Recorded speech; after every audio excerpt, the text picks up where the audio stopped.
Applause going for Black History Month, you guys. Black History Month. Woo! So, the toughest thing about being black and going to IU is driving through Martinsville.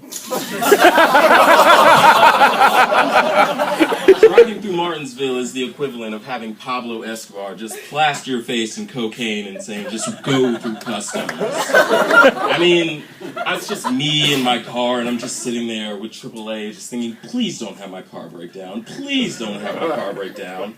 I made the mistake of once getting gas in Martinsville. I'm paying cash, okay? I park, I go inside, and the cashier is not staring me in my face, my eyeballs, the orifices of my soul. I put the cash on the table, he's not touching it. It's like a weird drug trade. He's got his guns, I got mine. I'm just like, you got the gas? He's like, you got the money? I'm just slowly extending it. I'm not even turning my back to him. I'm just slowly, like, shuffling weirdly out of there.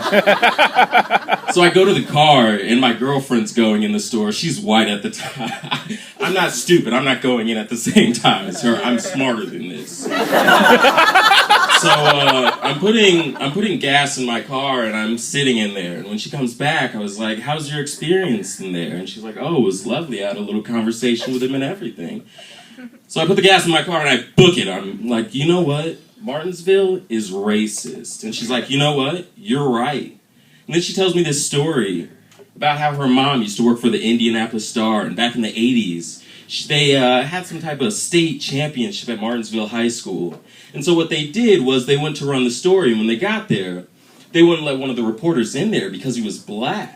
Now, this is 1980s. This isn't the 60s. This isn't the Great Depression. We're not a beacon of hope of all things not racist.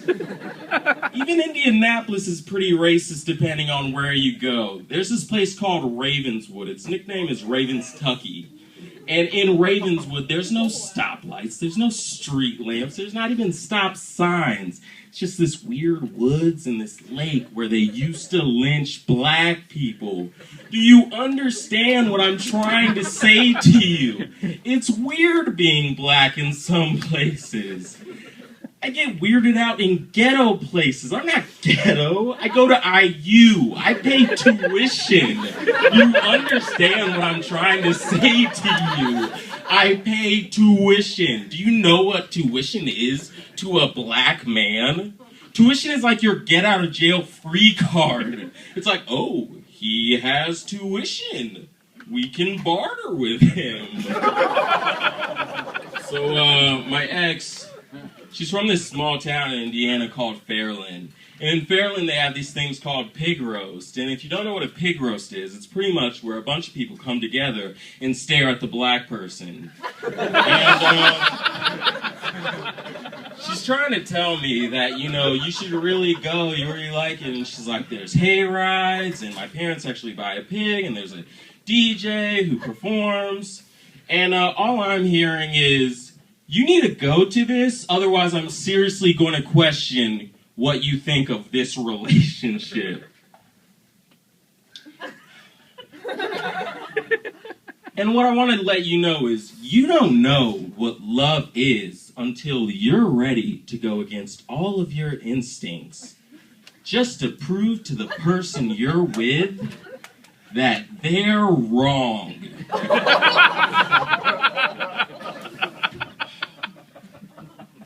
This guy knows what I'm talking about. So I'm at the pig roast. And 5 minutes into it, I've got somebody talking to me about how Obama's ruining Social Security and I need to start saving now because it's not going to be there when I get older. And all of a sudden I hear there's an announcement on from the DJ. So I go to the barn and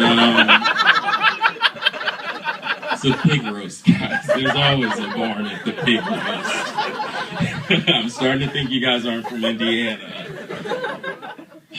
So I'm at the barn, and this guy who works with her dad is talking to me, and he's saying, hey, I want to thank the family who's putting this on. And he starts talking about all the people, like her mom and her dad and her little brother and everybody. And then all of a sudden he comes to me. He's never even met me before. And so what he goes and says is, and let's all look at Deb's boyfriend over there. So I'm just standing in this sea of white people, pretty much today, let's face it. So I'm just standing there, and I'm kind of like, okay. And he goes, I'm going to try to say verbatim what this guy said to me. Hey, doesn't he look like one of those Carlton brothers? He looks like the type who's just going to go rowing and brags about being in college. Like, I go to Yale. You guys aren't laughing, but they were dying. They loved it.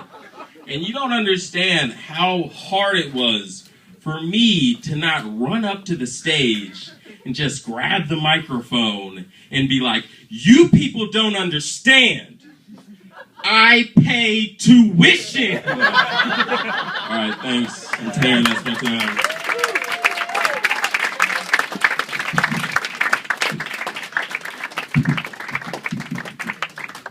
Taryn Dickerson, everybody.